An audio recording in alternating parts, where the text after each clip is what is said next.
Mungkin ya dia marah karena waktu sering disolati rumah itu. Jadi dia tengah malam itu Mang, saya dijinjing dengan kukunya yang putih panjang itu. Saya dijinjing begini.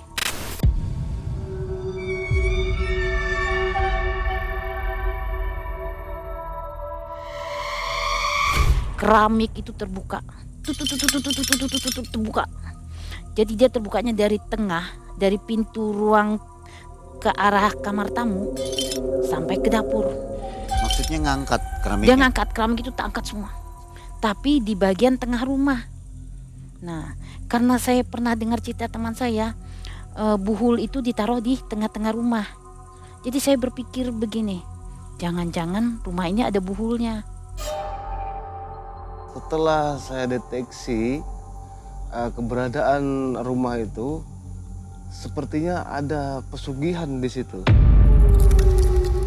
Yang mempunyai rumah yang pertama itu ada semacam ritual seperti kencing di depan. Tidak sewajarnya ada WC tapi kencingnya di depan. Pasti sudah identiknya ketika ada buhul dengan hal-hal yang seperti aneh seperti itu kebanyakan kalau saya deteksi ada pesugihannya. Adanya buhul yang tertanam di sebuah rumah sebagai media penjagaan gaib seringkali membawa dampak negatif bagi orang yang akan menempati rumah itu. Sosok menyeramkan akan bermunculan untuk menghantui seisi rumah. Kisah buhul ini dialami secara langsung oleh Ibu Ana. Assalamualaikum warahmatullahi wabarakatuh. Selamat malam Sobat MM, Sobat Malam Mencekam. Kembali malam hari ini Mang E dan tim mengunjungi untuk mengantarkan kisah baru lagi. Ini kisah nyata yang ada di Samarinda. Mang E dan tim kali ini berada di Kalimantan Timur, tepatnya di Samarinda ya. Dan ada di depan kita namanya Ibu Ana. Kita kenalan dulu ya. Ibu Ana apa kabar? Baik Pak. Ibu Ana, sebelumnya tim ucapkan terima kasih sudah mau berbagi kisah di Malam Mencekam ya. Bu Ana, ini yang mau dikisahkan tentang rumah kontrakan Bu Ana di Samarinda. Itu kejadiannya tahun 2017 ya? Tahun 2017. Tahun 2017 katanya Ibu Ana ngontrak di situ dengan harga murah. Iya betul. Nggak curiga waktu itu ya? Enggak sih, karena teman yang nawarin. Rumahnya bagus. Rumahnya mewah. Kalau dilihat dari harga nggak sesuai sih. Seharusnya sesuai. Berapa itu harganya? Seharusnya mungkin di atas 20 jutaan. Tapi Bu Ana nyewa dengan harga 12 juta setahun. hampir setengahnya ya. Ya. Nggak ada kecurigaan rumah itu ada mistisnya, ada goib-goibnya gitu, nggak ada ya? Tidak ada sama sekali. Oke, itu dengan keluarga di situ. Dengan suami, dengan 3 orang anak. Semua boyong ke situ Ya. ya. Baik, Sobat Malam Mencekam, Ibu Ana ini adalah warga asli atau pribumi dari Tenggarong ya sebenarnya. Asalnya dari Tenggarong, Tenggarong. tapi ada di Samarinda. Barangkali mau salam-salam untuk warga Tenggarong dan Samarinda. Silakan. Hai warga Samarinda. Yuk, etam nonton Malam Mencekam. Jangan lupa ya, subscribe dan like serta komen. Oke. Oke, warga Samarinda mudah-mudahan semua selalu dalam keadaan sehat walafiat ya. Dan juga warga Tenggarong. Semua ada dalam lindungan Allah Subhanahu wa taala. Kita akan dengarkan kisah dari Bu Ana. Ini kejadiannya tahun 2017. Jadi ada pesan di balik kisah ini. Tonton sampai habis, jangan skip videonya. Malam Mencekam, semakin malam semakin mencekam. Bu Ana.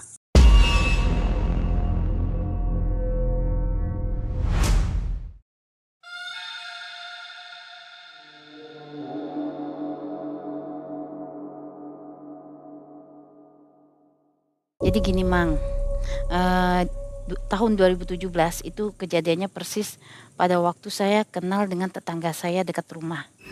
Nah, jadi so akrab aja gitu. Nah dia, kenapa saya akrab dengan dia? Karena pada waktu itu dia Mang nggak bisa memakai kendaraan roda 2. Jadi saya menemani dia, misalnya dia mau ke pasar, terus dia mau ke tempat temannya, itu saya yang joki Mang. Jadi karena kelihatan kayak akrab gitu, terus dia itu tiba-tiba beli rumah Mang, ditawarin sama orang yang kebetulan dekat rumah situ juga, dekat rumah dia. Tapi lama-lama dia itu kok nggak mau nempetin gitu loh Mang. Memang dia punya rumah sendiri sih, cuma dia tawarin ke saya, Mbak, Mbak tinggal di rumah saya yang baru ya. Jadi saya bilang, ah nggak mungkin, saya bilang saya nggak sanggup, bayarnya mahal. Saya bilang, enggak Mbak, 12 juta aja 1 tahun. Saya bilang, ah murah, sama dengan rumah yang saya tempatin, 12 juta 1 tahun. Jadi saya bilang, nanti saya ngobrol dulu sama suami, saya tukar pendapat dulu, setuju nggak? Tapi boleh nggak saya lihat dalamin rumahnya? Terus dia bilang, boleh Mbak, nanti saya temenin. Jadi abis datang jalan sama dia itu, langsung Mang ke rumah yang kosong tadi. Pergilah ke sana. Saya lihat mewah. Cuma saya agak merinding-rinding Mang masuknya. Kamarnya tuh yang di bawah ada 2, yang di atas ada 1. Nah, jadi kan saya tahu nih watak anak-anak saya kan semua pada penakut. Nah, itu rumahnya besar Mang. Ruang tengahnya aja udah besar. Kalau tipe 36 nggak mungkin itu besar lagi. Karena kebetulan dapat tanah yang luas. Nah, jadi saya bilang, berapa belinya Mbak? 2,5, 250 juta. Sampai dia ngomong tuh saya nggak percaya Mang. Dia bilang, iya Mbak, ambil aja, pakai aja nih rumah. Terserah Mbak. Mau Mbak misalnya nggak ada uang, nggak bisa bayar, nggak apa-apa. Dia bilang gitu. Terus misalnya Mbak ada uang mau bayar juga, ya terserah aja lah. Dia begitu aja.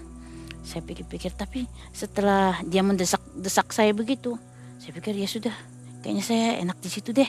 Coba-coba saya ngontrak rumah besar. Saya kan rumah saya kecil terus Mang. Nah saya kan rumah kecil karena anak saya penakut. Jadi saya coba, saya simpunin barang-barang gitu kan. Tapi kenapa pada waktu nyimpunin barang-barang mau pindah itu Mang, hati saya tuh kok berat gitu.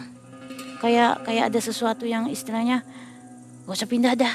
Kayak ada bisikan gak usah pindah gitu. Nah jadi, tapi dipikir yang punya rumah ini juga, yang saya tempat ini orangnya kurang ramah juga. Jadi ya sudah, kita aja. Kadang tiap tahun tuh bisa naik, tiap tahun bisa naik. Saya kan kurang suka juga kan. Jadi saya bilang ya sudah, kita pindah aja. Pelan-pelan itu Mang.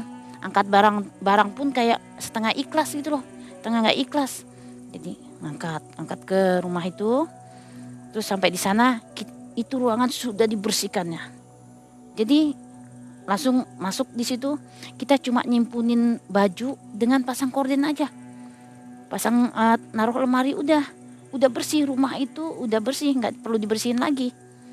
Kita masuk, setelah masuk kita tidur. Nah tidur anak saya di dalam kamar, tapi pintunya nggak tertutup karena kan masih takut-takut gitu.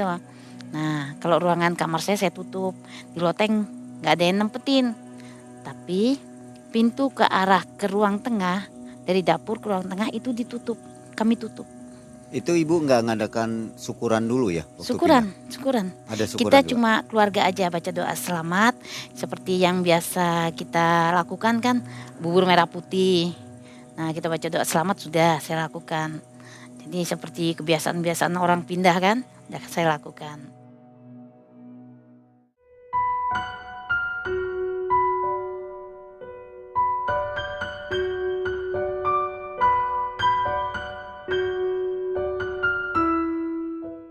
Terus hari keduanya saya tidur di situ, udah mulai ada gangguan. Gangguan itu saya tuh tidur, baru terlelap tidur antara sadar dengan enggak. Kayak ada orang masuk ke ruang tengah, ke ruang tamu. Ke pintu ruang tamu, ke ruang tengah, itu ada pintunya, bisa dikunci. Jadi saya dengan mungkin baru 2 hari suami saya langsung dikuncinya kan. Tapi pada waktu malam saya lihat itu gagang pintu tuh kayak dimain-mainnya orang. Itu jam berapa itu? Itu jam 1 malam. Saya ingat betul jamnya, jam 1 malam. Jadi saya lihatin betul-betul. Saya bangun karena kejadian itu sepertinya saya lihat antara sadar dengan tidak. Tapi saya bangun, saya lihat. Maling kah? Saya bilang gitu kan. Saya bangun nih suami saya. Saya bangun, Pak bangun Pak. Kayaknya ada orang masuk. Jadi suami saya bangun gini ngeliat di pintu. Masa sih? Coba bangun dulu, periksa dulu. Penasaran suami saya bangun. Begitu periksa nggak ada orang. Terus saya ini bingung. Apa mimpi? Apa nggak tahu ya benar apa enggak? Apa cuma halusinasi saya nggak tahu. Nah, Setelah itu ditutup lagi sama suami saya, tidur sampai besok paginya nggak ada lagi gangguan. Malam ketiganya ada lagi suara orang jalan di keramik itu, jalan kayak ngarah ke dapur. Saya merasakan aja merinding-rinding. Terus nanti ada suara orang nangis di atas loteng itu. Jadi saya bilang, terus tengah malam jam 1 suara orang jalan, buk, buk, buk, berat kakinya ngarah ke atas loteng. Itu yang dengar bukan saya aja, Mang. Yang dengar itu anak saya. Terus suami saya dengar semua. Nah, berjalannya itu kami sudah terbiasa akhirnya mendengar gerakan kaki dia naik ke atas itu, akhirnya kami sudah terbiasa. Kami jalannya aja tinggal di situ sampai bulan kedua, terus bulan ketiganya akhirnya kok makin seram. Mungkin dia karena kami juga di situ sholat tahajud, iya juga kami kerjakan kan. Terus malamnya itu Mang pernah senja suami saya baru pulang. Itu anak-anak itu pada dengar suara perempuan menangis.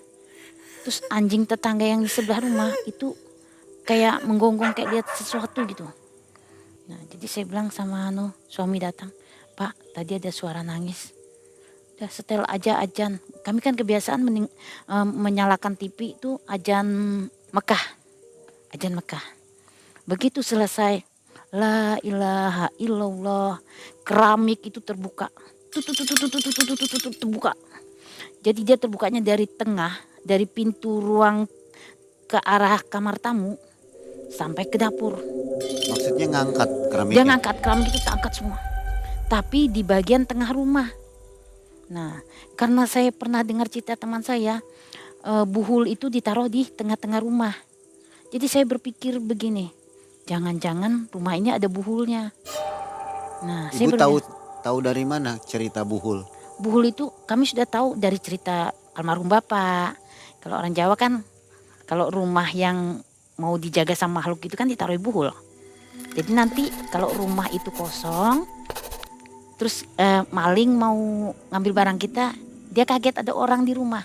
Dan dia menyamar jadi orang rumah. Jadi penjaga Jadi gitu ya? penjaga. Tapi kita tidak kenal sosok itu di situ. Dia itu bekerja untuk siapa kan kita nggak ngerti. Jadi setelah itu saya mulai sakit. Sakit saya menjelang asar pasti saya sakit. Sakit saya tuh disertai dengan batuk-batuk, ada keluar darah. Pokoknya muka saya pucat, sesak napas. Nah itu saya mulai tuh. Saya rasakan tuh asar itu.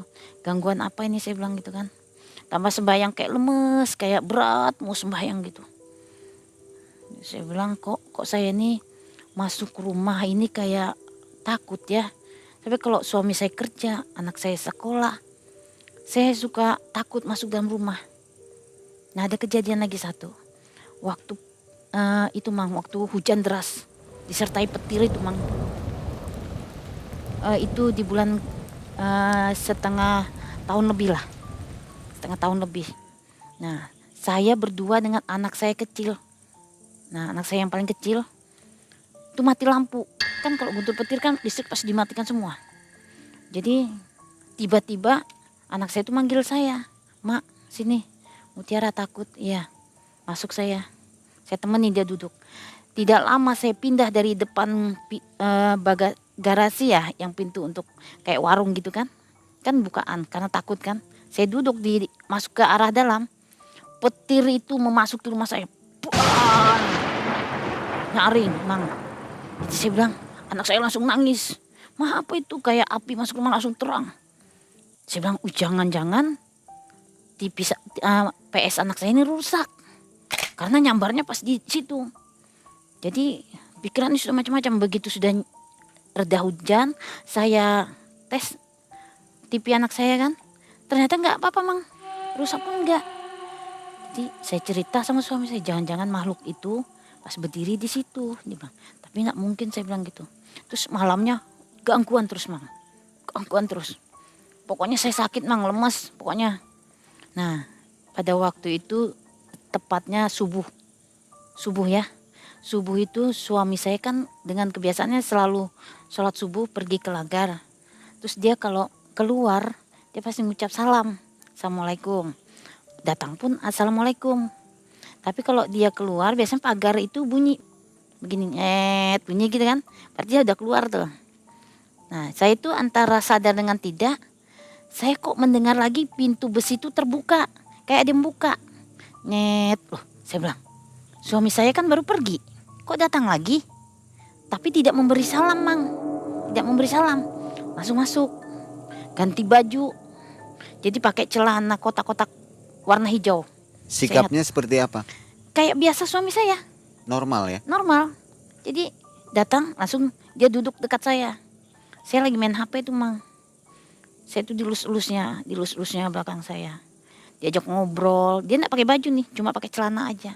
Tapi ya itu dengan tujuan membujuki supaya saya mau segala macam. Saya kan sudah sebelum masuk rumah itu kan saya sudah ngomong, saya tidak reda, tidak ikhlas apabila ada selain suami saya yang meniduri saya. Jin ataupun apa, saya tidak reda, tidak ikhlas gitu kan. Nah, rupanya berbenturan dengan hati saya. Jin itu nggak bisa menyentuh saya gitu, Namang. Jadi saya tuh tiba-tiba pada waktu dia mengelus gitu, saya dengar suara tawon banyak betul.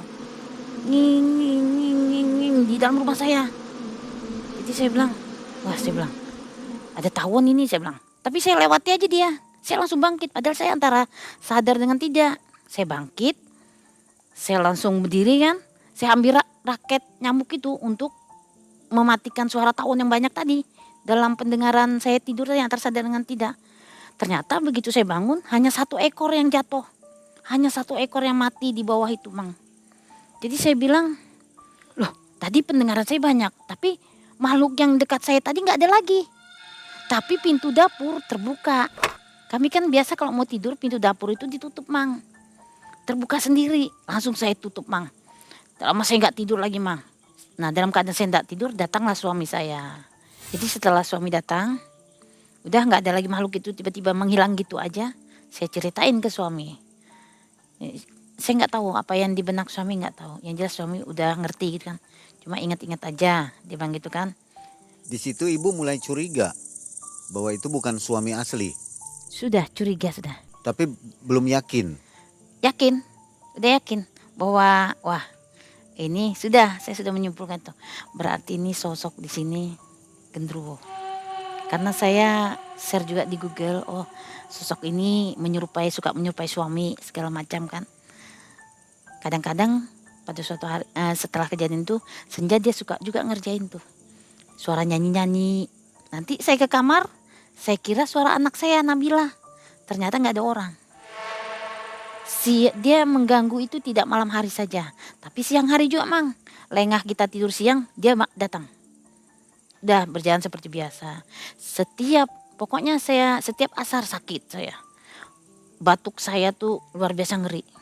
Sampai kurus kering saya, terus batuk itu terkencing-kencing pokoknya. Keluar darah, iya. Saya tuh bingung. Berobat sudah, obat itu udah kemana-mana udah. Tetap juga nggak mempan. Selalu diganggunya. Jadi saya tuh, Mang, berpikir, jadi suami saya ngasih masukan. Kalau memang nggak tahan, pindah aja dia bilang. Udah mau setahun, pindah aja, ya. Karena saya waktu itu dibarengi sholat, saya pasrah.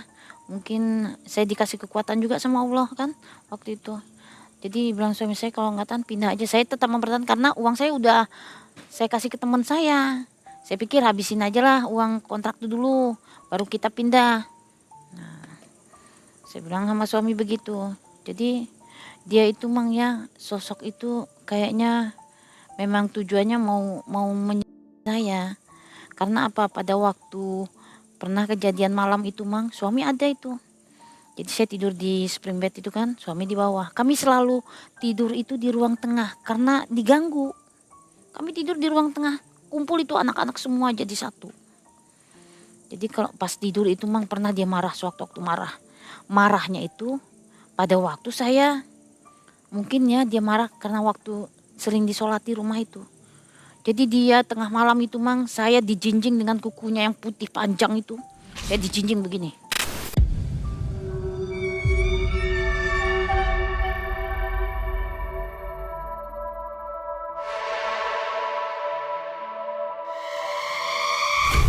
Jadi saya ini kayak terangkat ke atas gitu, baru saya baca ayat kursi.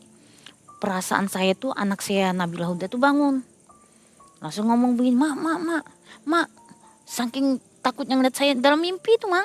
Dalam mimpi dia bangunin saya tuh. Jadi terbangun saya, Mang. Langsung saya bangun. Saya bangun nih anak saya yang cewek itu kan tidur dekat saya. Nabila. Mama diganggu sama makhluk yang kemarin. Langsung anak saya nggak bisa tidur lagi tuh, Mang. Bilang ngantuk ya, Mak. Ingatin ya baca-baca ya. Saya bilang kalau mau tidur baca-baca ya. Kayaknya nih takut mama nih. Ngeri betul, padahal ada bapaknya, Mang. Suami saya ada di bawah itu tidur. Jadi begitu udah tidur anak saya ini kok punya perasaan ngelihat ke anak saya. Jangan-jangan anak saya ini diganggunya. Saya nggak tidur, Mang, di bawah kaki dia. Betul, Mang. Habis saya diganggu, anak saya yang diganggunya. Anak saya begini tidak. Gitu saya bangunin, sampai saya bangunin kerakin. Kenapa pucat dia, Mang? Apa dia bilang? Mak, suaranya ngeri, Mak, di telingaku, Mak. Ayo. Suara kayak menggeram, marah. Nah, dia mau, katanya anak saya, dia mau nyakiti anak saya. Nah, langsung kami nggak tidur sampai subuh, kami nggak tidur. Pokoknya kami tuh merasa terganggu. Bayangkan 1,5 tahun lebih, hampir 2 tahun kami diganggu. Setiap malam. Itu kan ibu ngontrak 1 tahun. 1 tahun lebih. 1,5 tahun, hampir 2 tahun. Saya Jadi kan bayar perpanjang. lagi? Bayar Perpanjang. lagi saya, iya.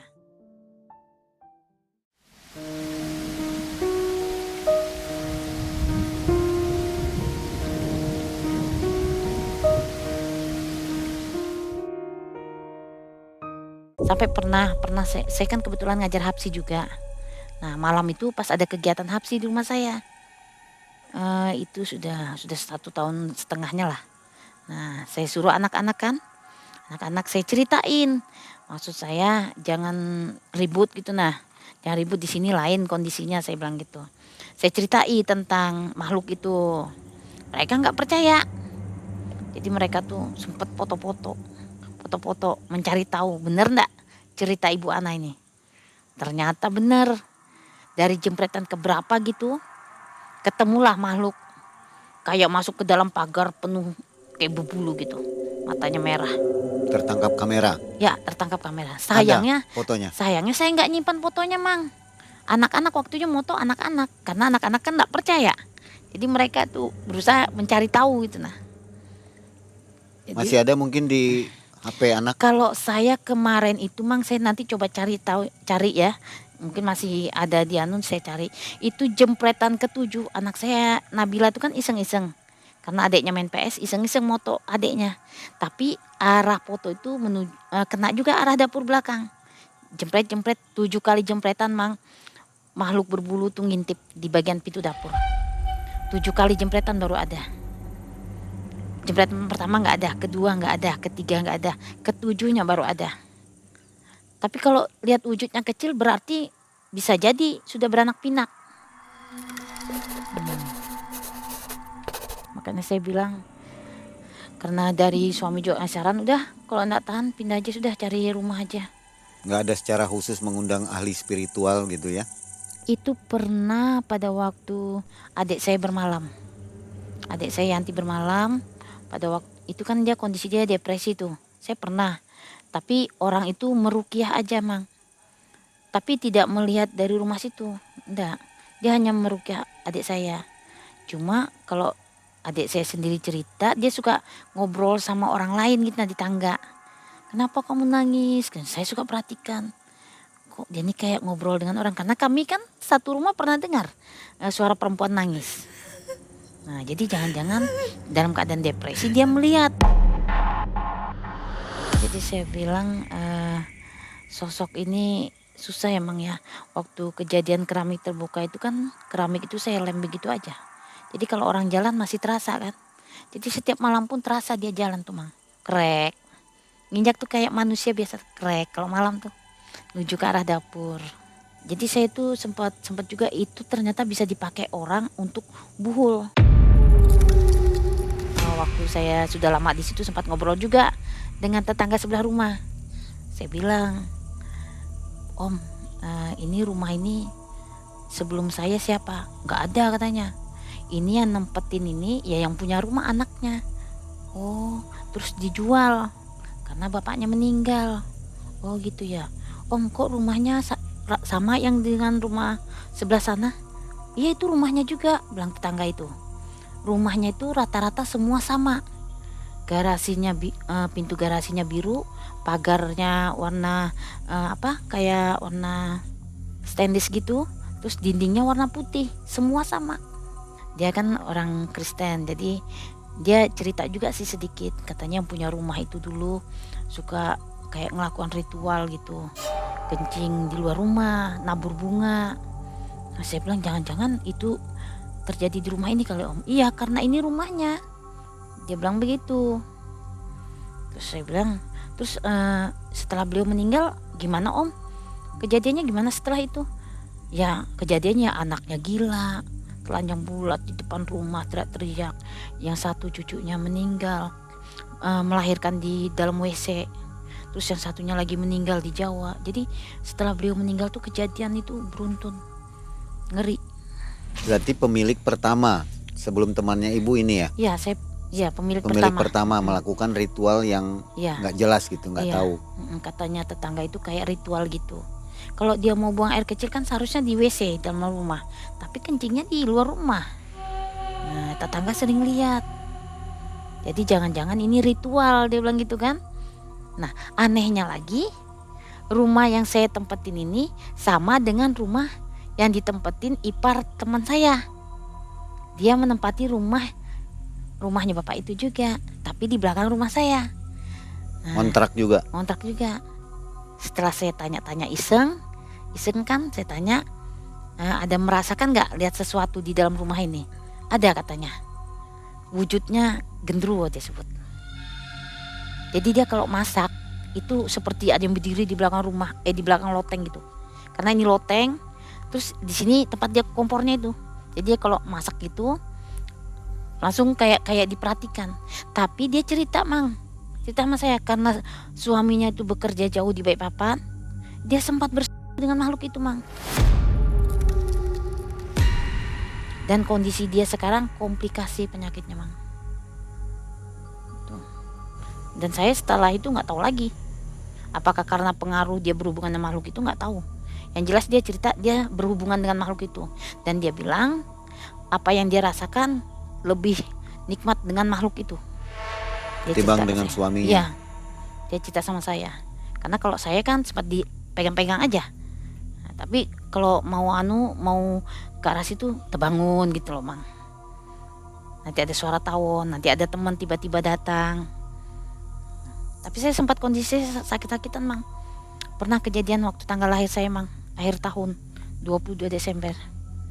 Saya itu parah Sampai suami saya itu pokoknya kayak orang bingung. Itu saya sesak napas Saya sesak napas. Karena saya baca, entah betul entah hendak ya, saya cuma baca aja sih. Katanya kalau kita menolak kemauan jin seperti genderuwo untuk berhubungan badan, katanya kita tuh dikasihnya penyakit sesak napas. Jadi saya sesak napas itu. Sampai pokoknya enggak tahu lagi tuh Kondisi saya parah. Sempat sakit berapa lama? Hampir 2 tahun juga. Hampir 2 tahun mau pindah rumah. Nah, yang terakhir setelah kejadian-kejadian itu akhirnya mengundurkan diri, keluar dari situ. Ya, saya akhirnya ngobrol dengan suami saya kan, ya udah pindah aja. Lagi pula nih kayaknya orang ini nggak bener nih. Dia nggak cerita yang sebetulnya kan. Mungkin dia tes ke saya dulu. Kenapa gangguan-gangguannya ke anak saya nggak seberapa ke sayanya yang parah Nah, jadi berpikir ya udah kita pindah rumah, simpun-simpun bersih-bersih. Sampai malamnya itu saya ingat suami saya kerja, anak saya pas latihan nari, jadi saya tinggal bertiga sambil nunggu barang diangkat. Jadi pas waktu itu saya ingat ukulele itu saya taruh di ruang tengah, ukulele sama HP. Saya selalu nyetel ajan Tapi begitu sudah selalu la ilaha illallah, suara begini Bar! Saya kira apa yang meledak Saya nggak berani keluar, tapi saya buka pintu ya, saya coba keluar enggak. Nekat aja keluar karena HP saya ada di situ Mang, di ruang tengah. Keluar tapi letaknya tuh di sini. Ini pintu, ini HP saya dengan ukulele anak saya. Saya nggak lihat apa yang meledak, saya nggak mau tahu. Saya dalam keadaan takut, saya ambil, terus saya kunci lagi. Jadi saya bilang sama anak saya, kalau terjadi apa-apa, misalnya makhluk itu menampakkan diri, kita lewat sini aja, lewat ruang tamu ini. Anak saya ini udah pucat-pucat nih Mang, yang 2 itu. Jadi pas sudah selesai, datanglah anak saya nari itu. Saya kasih tahu, tadi suara meledak, tolong temani mama keluar dulu. Begitu ke ruang tengah Mang, ternyata apa, ukulele anak saya tuh tali senarnya terlepas sendiri. Itu di situ saya kagetnya Mang. Wih, nggak mungkin kan kalau nggak perbuatan orang, nggak ada makhluk satupun Mang. Pasti perbuatan makhluk itu. Dia marah. Kenapa? Saya kan mau pindah Mang. Saya kan meninggalkan rumah itu. Mungkin kalau saya bertahan aja bisa jadi tumbal saya di situ Mang. Karena kan dia mungkin yang melihara dia udah nggak ada. Terus dia berharap siapa nih yang ngasih makan kan? Salah satunya ya itu tadi. Jadi waktu pindah itu ada kejadian lagi nggak pas ngangkat-ngangkat barang? Kejadiannya ya ukulele terus kayak aqua ditaruh gitu kayak jalan sendiri. Ada Aqua jalan sendiri. aqua kosong. Dia kayak gulung sendiri gitu Mang. Kalau angin enggak, pintu kan tertutup Mang. Kita kan enggak nyalakan kipas angin enggak. Kayak jalan sendiri gitu aqua. Yang nyaksikan bukan saya aja, anak-anak saya Mang. Ya sempat merinding-rinding juga sih kan. Nanti pintu kamar mandi brak kayak terbanting. Itu kita udah Mang, malam begini ingat saya. Suasananya malam, saat itu sampai buka pintu saking takutnya. Kalau anak-anak tidurnya di atas. Anak-anak nggak saya bolehkan tidur sendiri di kamar. Semuanya gabung di ruang tengah. Karena setiap malam diganggu Mang. Jadi di ruang tengah, di ruang TV Di gitu. ruang TV yang besar itu kumpul semua di situ. Gelar di situ ya. Iya, semuanya di situ. Karena kan kadang-kadang kan suami saya suka keluar daerah tuh.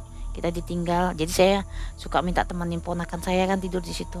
Ponakan saya baru 1 malam di situ Mang udah ngerasakan. Dia udah mendengar, Cil bangun. Kenapa? Ada orang jalan. Karena keramik tadi kan nggak rata kita nyemen. Nah itu kan dia dengar Mang. Udah nggak ada kompromi lagi lama-lama di rumah itu. Karena kalau saya lama-lama situ nggak tahu ya apa yang terjadi. Saya kan taunya sholat aja udah. Nggak ngerti makhluk itu niatnya apa, nggak ngerti. Saya juga nggak ngerti gimana cara ngambilnya buhul.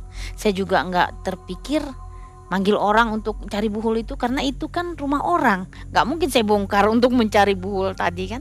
Karena kata orang buhul itu ditanam di tengah rumah Mang. Memang yang terbuka selalu di tengah rumah. Fungsinya untuk jaga rumah tadinya ya. Fungsinya karena saya dengar dari teman saya yang kebetulan kami pada waktu itu kan jalan-jalan ke Tenggarong satu rumah tuh Mang. Pada waktu tinggal situ kan, jadi suami saya ngajak jalan ke Tenggarong, kosonglah rumah itu. Jadi teman saya tuh mau ngantar sesuatu ke rumah, sempat manggil, Bila, yang keluar suara kaki orang lari, tapi ngintip di korden.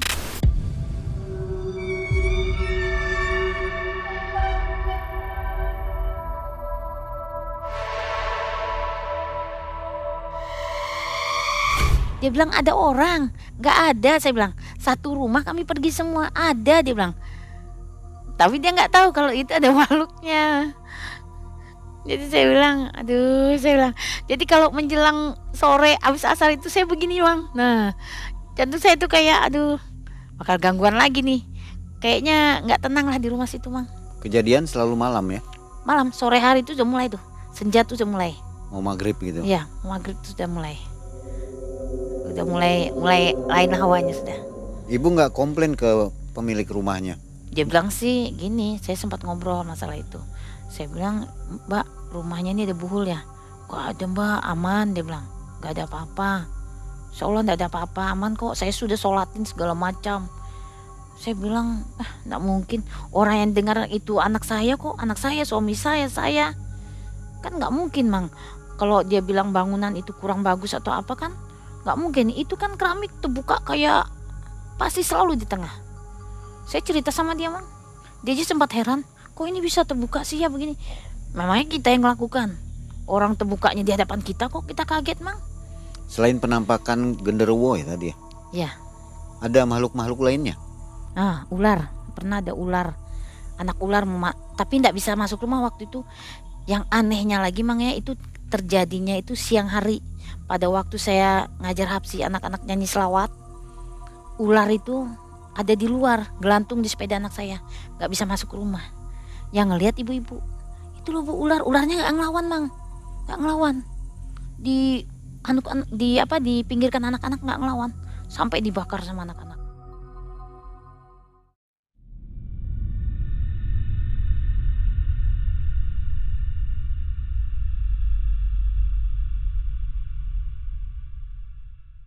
Dengan adanya kejadian dari tiap hari saya diganggu sampai akhirnya mau sampai 1 tahun lebih kan, 1,5 tahun lebih, hampir 2 tahun. Saya iseng-iseng tuh ke rumah keluarga saya di Lotebu. Kakak pertama saya ceritakan lah apa yang terjadi di rumah saya. Nah kebetulan ipar saya tuh bisa ngeliat yang kayak gitu sih. Nah, saya coba nanti ke rumah aja, lihat-lihat lah, saya bilang gitu kan, siapa tahu bisa bantu-bantu dikit. Siapa namanya Bu? Saya panggil sih Pak Hakim. Masih saudara ya? Masih saudara. Ada di sini orangnya? Ada. Boleh kita undang nggak? Bisa. Pak Hakim, Ya, boleh masuk ke kamera ya? ya. Ayo Pak. Nah, makasih Pak Hakim nih sudah mau menjadi saksi bahwa kisah ini benar-benar nyata, dan Pak Hakim sendiri menjadi saksi untuk mengusirnya, mencoba menerawang lah begitu ya, Iya. kira-kira.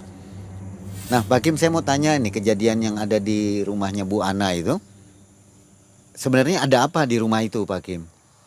Kalau adanya itu pertama sosok yang menguasai di dalam rumah itu sejenis hitam besar. Kalau kami menyebut di sini adalah sosok genderuwo. Dia selalu berinteraksi di dalam itu, dalam rumah itu, dan siapapun yang menempati di dalam rumah itu seakan-akan menjadikan santapannya. Kenapa kok orang yang ke situ jadi santapannya? Kok marah ke orang lainnya? Jadi seakan-akan dia sudah lama menempati di situ, sengaja ditanam atau disimpan suatu benda yang bernama buhul di dalam rumah itu untuk tempatnya dia. Akhirnya dia menempati rumah itu, dan orang yang menanam itu sudah meninggal. Jadi tidak ada untuk tempat dia untuk makan ataupun santapan lainnya. Nggak ada yang ngurus gitu? Tidak ada mengurus. Akhirnya Marah?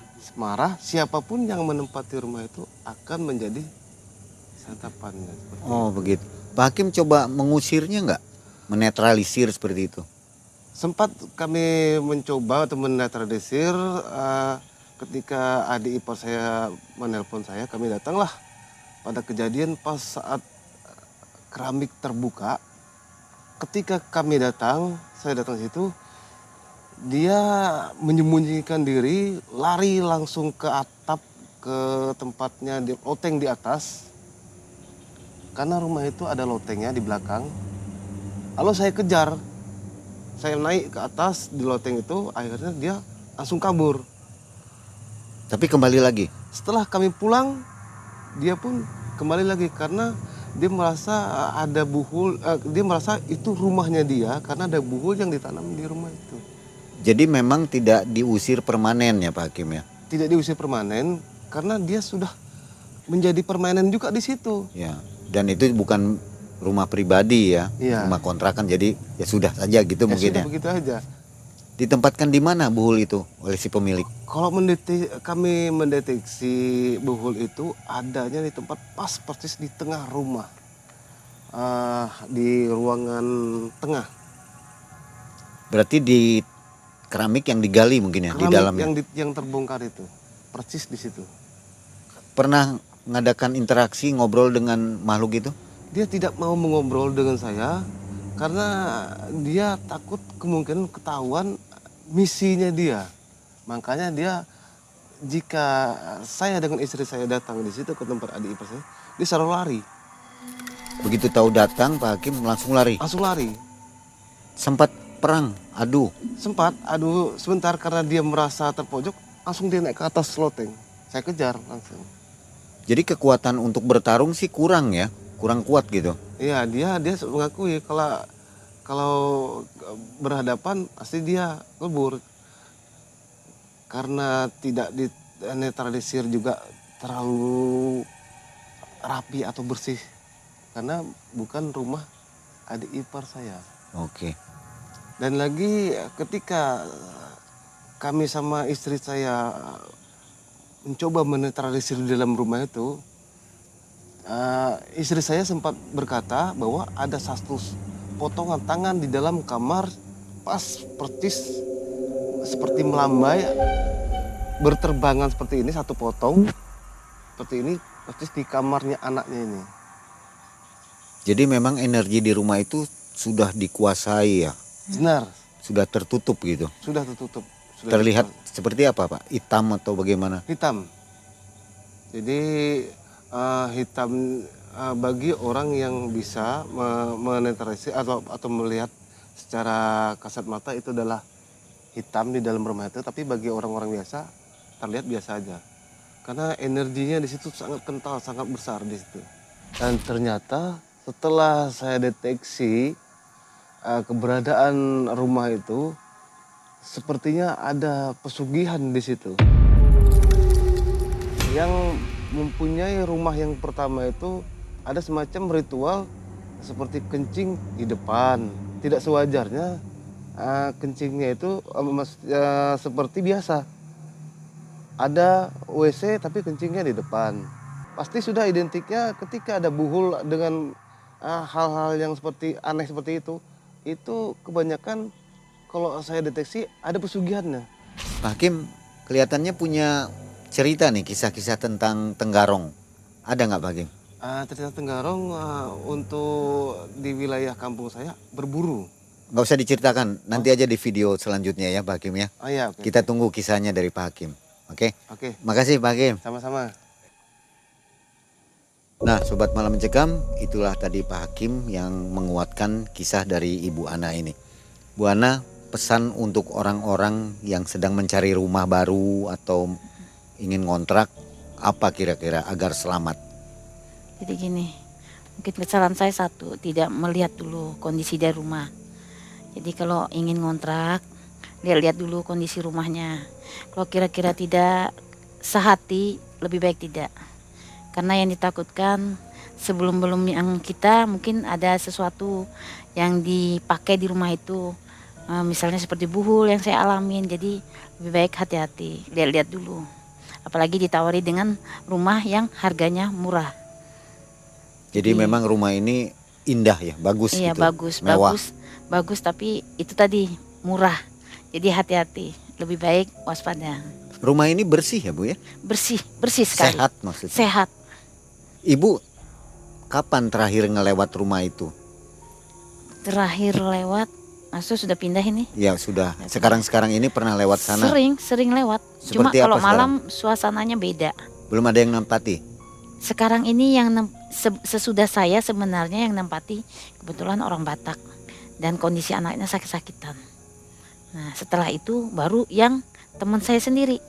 Saya nggak mau kepo sih, mau tahu kondisi dia di sana gimana, saya nggak mau kepo. Yang jelas rumah itu kalau malam hari kita lewat kondisinya luar biasa, auranya beda. Jadi memang tetap seram ya. Tetap Tapi seram. laku aja ya. Iya, Ada aja yang nempatin. karena yang nempatin ini teman saya yang beli itu sendiri. Sekarang ini. Oh ditempati Iya, oleh dia dia. sendiri. Tapi itu tadi saya kan nggak mau kepo, mau tahu urusan dia gimana kondisi dia, saya nggak mau tahu kan. Tapi yang jelas untuk beberapa hari ini saya nggak pernah lihat dia takut sakit-sakitan aja. Saya nggak pernah lihat, biasanya kan dia suka jalan tuh. Ini saya jarang ngelihat dia juga. Boleh tahu daerah mana Bu Ana? Di perumahan. Perumahan. Oke, terima kasih. Nah, Sobat Malam Mencekam, itulah kisah yang akan menambah info kita untuk mencari rumah baru ya. Mau rumah baru atau rumah kontrakan, hati-hati dengan tawaran harga murah. Ya. Lebih selektif dan teliti. Begitu mungkin Ibu Ana Iya, ya. betul. Jika terasa auranya kurang nyaman, segera tinggalkan. Iya, Begitu mungkin. betul. Terima kasih Bu Ana. Kita akan jumpa lagi di video selanjutnya tentang menguak misteri Kalimantan Timur. Iya. Akhirnya Mang Ei undur diri dari Kalimantan Timur, Samarinda. Assalamualaikum warahmatullahi wabarakatuh. Waalaikumsalam warahmatullahi wabarakatuh.